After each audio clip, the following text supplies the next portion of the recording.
मेरा एएलपी का एग्ज़ाम 27 नवंबर का 2024 का फर्स्ट शिफ्ट का हो चुका है। मैंने कितना अटेम्प्ट किया, आप लोग का एग्ज़ाम जो 25 का 26 का जो वीडियो इसको देख रहे हैं, अगर आप एग्ज़ाम दिए हैं और जिसके आने वाले हैं 28 तारीख 29 तारीख को, तो आप उसको देख सकते हैं और कितना अटेम्प्ट करना ठीक रहेगा मैं सब आपको बताने वाला हूँ। अगर आप बात करें कि प्रश्न का लेवल का, तो मैंने पहले भी बोल करके रखा था कि जो भी प्रश्न पूछा जाएगा आपको एनसीईआरटी से रहेंगे, और जितना भी प्रश्न है मैंने खुद एग्ज़ाम दिया आज, सब एनसीईआरटी से साइंस का प्रश्न है। टोटल लैंग्वेज 9th क्लास और 10th क्लास का, और सबसे ज़्यादा 10th क्लास का है, क्योंकि मैंने बोला था भी आपको कि 10th क्लास के आप बिल्कुल देख लीजिएगा, उसको 1 से 2 बार आप पढ़ लीजिए अपने से, क्योंकि एनसीईआरटी कोई पढ़ाता नहीं है, बात वही चीज़ रहता, लेकिन प्रश्न को लैंग्वेज में करके लिखा गया। 4-5 प्रश्न है उसको लैंग्वेज में करके डाला गया, बाकी प्रश्न ठीक ठाक है। और बात करें हम कि फ़िज़िक्स में कितने प्रश्न, तो फिज़िक्स में टोटल जो प्रश्न था वो लगभग 7 से 8 है। उसके बाद में केमिस्ट्री में 4 से 5 है, और बायोलॉजी में लगभग 7 से 8 प्रश्न है। तो बायोलॉजी और फिज़िक्स का वेटेज थोड़ा ज़्यादा रह रहा है और केमिस्ट्री का थोड़ा कम रह रहा है। तो इसमें अगर हम देखें कि कितने मार्क्स से इसमें मैंने अटेम्प्ट किया है, तो मेरा जो मार्क्स बना है वो 66 को अटेम्प्ट किया है। और टोटल जो अगर हमें उम्मीद है कि मार्क्स आनी चाहिए कितनी, तो उसमें भी टोटल लगभग 7 से 8 गलत ही हो जाएंगे। और इसे तो उम्मीद रख रहे हैं कि 6 गलत 5 गलत, लेकिन हमें जहाँ तक लग रहा है कि 7 से 8 गलत हो जाएंगे। अगर मैक्सिमम 10 भी लेकर चलते हैं तो 66 में से 10 घटाएंगे तो 56, और 3 हटा देंगे उधर से तो 53। यानी हम अगर बता दें तो मेरा जो मार्क्स रहेगा एक्चुअल वो 52 और 55 के बीच में रहेगा, 52 और 55 के बीच में रहेगा, इससे ज़्यादा नहीं रहने वाला है। मैंने जो भी बोलता हूँ सटीक बोलता हूँ, परफेक्ट बोलता हूँ, और इतना मार्क्स रहेंगे, 50 से नीचे भी नहीं आएंगे, 52 और 55 के बीच में रहेगा। बाकी आप लोग कितना अटेम्प्ट किए हैं आप अपना बताइएगा, कितना के 70 अटेम्प्ट होंगे, कितना का 72 भी होंगे, एक्यूरेट बताइएगा कितना अटेम्प्ट किए हैं और कितना आने की उम्मीद है। जो गलती होगा वो गलती होगा, मेरे से भी गलती हुई है, तो आपका जो भी गलती हो 10 गो 12 गो 8 गो, वो आप बिल्कुल लिखिएगा, परफेक्ट लिखिएगा, ताकि हम पता कर सके कि हाँ इतना में पीटी हो सकता है जो अगली हम वीडियो बनाएं। अभी अनुमान लगाना ठीक नहीं रहेगा कि कितना पर पीटी होंगे। तो मेरा अटेम्प्ट 66 था, उसी में 8 9 10 गलती होगा, तो वही 52 और 55 के बीच में मेरा मार्क्स रहेगा। अब हम प्रश्न की बात करें कि जो प्रश्न है वो तो है एनसीईआरटी से साइंस का।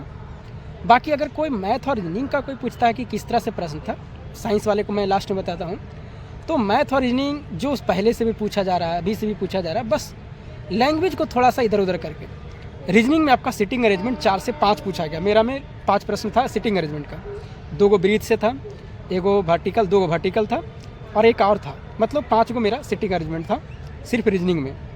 बाकी एक वर्ड दिया जा रहा है रीजनिंग में करके, जैसे फंटास्टिक दे दिया, तो उसमें फंटास्टिक में देखना है कि उस वर्ड में जो भावेल है और कॉन्सोनेंट है, तो भावेल में एक जोड़ दीजिए, कॉन्सोनेंट में एक हटा दीजिए, ऐसे फिर शब्द बनाइए एक नया।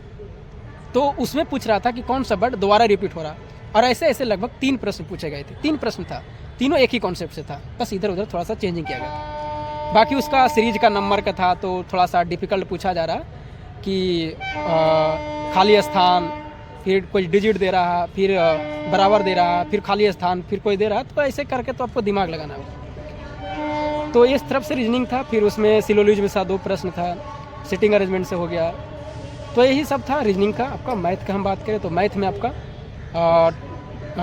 परसेंटेज से था, प्रॉफिट एंड लॉस से था, उसके बाद में आपका एक पाई चार्ट से था, फिर आपका रेशियो से था, एक आपका अलजबरा था।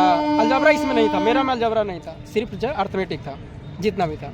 हाँ, एक एज का था जो घुमाया हुआ था, बहुत लंबा, मतलब 7 से 8 लाइन का था, और उसके बाद में एक और था रेशियो का, वो भी लंबा था। तो मैथ का रीजनिंग, मैथ का जो प्रश्न है 3 से 4 प्रश्न, आपको क्या है कि 3 से 4 प्रश्न थोड़ा सा लैंग्वेज लंबा डाल दिया, 3 से 4 प्रश्न लैंग्वेज को लंबा कर दिया।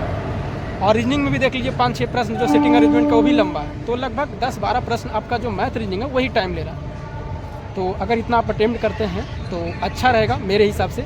बाकी आप बताइएगा कि कितने मार्क्स आपने अटेम्प्ट किया है, और सही बताइएगा, एक्यूरेट बताइएगा। बाकी हम साइंस में अगर हम बताएं कि साइंस में कौन कौन सा प्रश्न पूछा गया था, तो एक आपका केमिकल से प्रश्न पूछा गया था, MnO2 प्लस HCl 4HCl, और उसका भी क्रिया बताना था कि केवल Mn2 बनेगा, Ma2H2O बनेगा कि Mn2H2O ऑक्सीजन बनेगा। तो इसमें सभी बनेगा जो था वो मैंने अटेम्प्ट किया। फिर आपका द्रव्यमान से था कि HNO3 का द्रव्यमान कितना होगा, आणविक द्रव्यमान, तो इसका 63 होगा। इस तरह से करके भी प्रश्न थे। और कोवैलेंट बॉन्ड से लैंग्वेज वाला डाला हुआ था कि कोवैलेंट बॉन्ड का इनमें से कौन सा कथन सही है उसके बारे में।